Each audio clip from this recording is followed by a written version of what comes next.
Hi, this is Josie and Josie's Fun Kitchen. Welcome back. Today I'm going to show you how I make my jalapenos that I keep them in the refrigerator. I will include the ingredients below, plus I will have my recipe on josiesfunkitchen.com on my website. I want you to subscribe and turn on the comments and give me a thumbs up and turn on the notifications, that is, to all. And please leave me some feedback. So let me just tell you what we're going to do. I'm going to heat up 2 1/4 cups of white vinegar. I'm going to add into this 4 tablespoons of sugar, 2 tablespoons of salt. Now, I'm going to be using 15 jalapeno peppers. You can use about 12 for this, but I'm going to slice them up.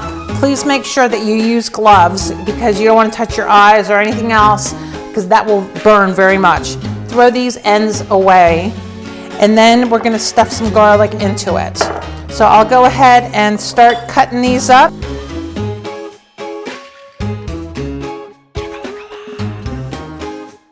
All right, all these peppers are finished. So what we're going to do, I'm going to put them into the jar. Stuff them down in there. Put them in here.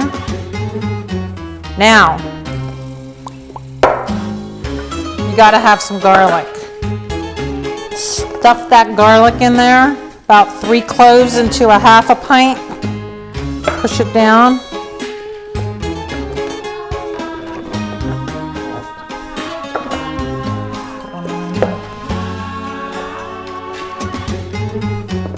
All right, now all these, this is cumin seeds.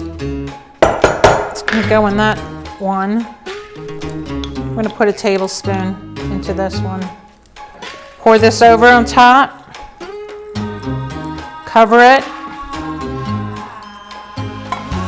And the same thing here. There you go. Done. Cover it up, put it in the refrigerator. So 15, I'm mixing it up, but 15 jalapenos, and you saw how quick this was. You will love them. I like them on cheeseburgers. You can slice it up and put it in scrambled eggs if you want. Obviously nachos. So enjoy and let me know if you have any questions, but I look forward to you subscribing and leaving a comment and a thumbs up. See you next time in Josie's Fun Kitchen.